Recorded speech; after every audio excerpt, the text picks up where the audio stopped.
Hey, how's it going? My name's Nat. Welcome to Newsbreak. Tributes to cricket legend Shane Warne. Shops flooded in Byron Bay. And the farthest star we've ever seen.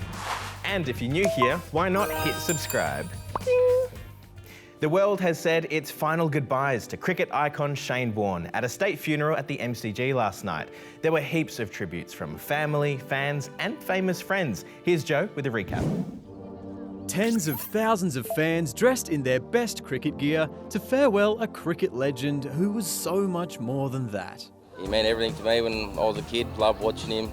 He's just somebody that anybody can actually relate to. Outside the MCG, fans left flowers, letters and drawings.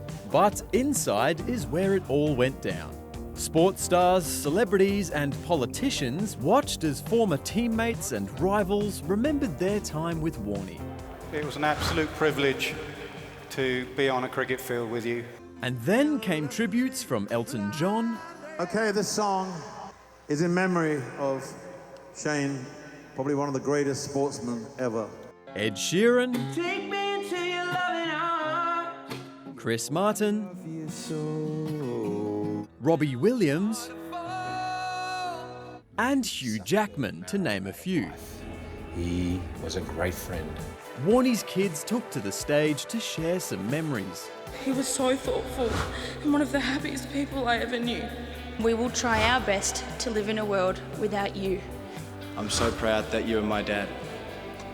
And together they unveiled the newly named Shane Warne Stand, a final tribute to their dad. It was really great, and I actually got to see in first person the memorial of a great Aussie legend. It's been another tough day of flooding for people in northern New South Wales. More evacuation orders came through up and down the coast as the rain didn't ease up. In popular tourist spot Byron Bay, even the main street went underwater. I was expecting something, but to have it in the main street, shocked. This weekend marks the start of Ramadan. More than 1 billion people around the world take part in the Islamic holy month. Amal spoke to some kids about what it involves and what it means to them. Yep, Ramadan is just around the corner and I'm super keen. Early wake-ups, time with family, massive feasts, and actually I've got some guys to do the whole explaining part.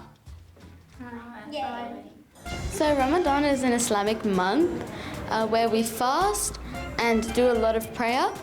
Most people try to finish the Quran and try to get more deeds because the rewards are doubled. Ramadan is a holy month where we fast from sunrise to sunset and you're not allowed to eat or drink. It's to feel how the homeless people feel. And it's to get closer to Allah and to get good deeds from Him. After sunset, we have like a big meal. It's like dinner, but it's called iftar.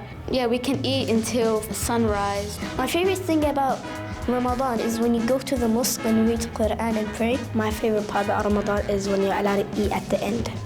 My favorite thing is the food. When you just get to eat, like at iftar time, yeah, it's the best. At the end of Ramadan, we normally have this celebration called Eid. Well, that's Ramadan explained for you. And actually, all that talking made me kind of hungry. I'm gonna go get lunch. See ya. For these next stories, we're going to travel from the stars all the way down to Earth. Hello there. The Hubble telescope has just taken a photo of the farthest star we've ever spotted. Yep, that tiny speck is about 28 billion light years away, and astronomers say it formed 13 billion years ago. But it's so far away, we're seeing it as it looked 12.8 billion years ago because of how fast light travels. Now to a different kind of star. Actor Bruce Willis, who's famous for his role in the Die Hard movie series and a bunch of other action movies, has announced he's officially calling it quits. His family put out this post saying he's been diagnosed with aphasia. That's a disorder that affects someone's ability to express themselves and speak properly. Now he plans to spend more time with his family. Oh, we'll miss you, Bruce. And finally, to a NASA astronaut who's just hitched a ride home from the ISS on board this Russian capsule with a couple of Russian cosmonauts. Things have been a bit tense between Russia and the US lately because of the war in Ukraine. But up in space, these guys had to work together and put their countries' differences aside to make sure they got home safely. Well, that's all the news we've got for you today. It's about time I got out of here. See you tomorrow.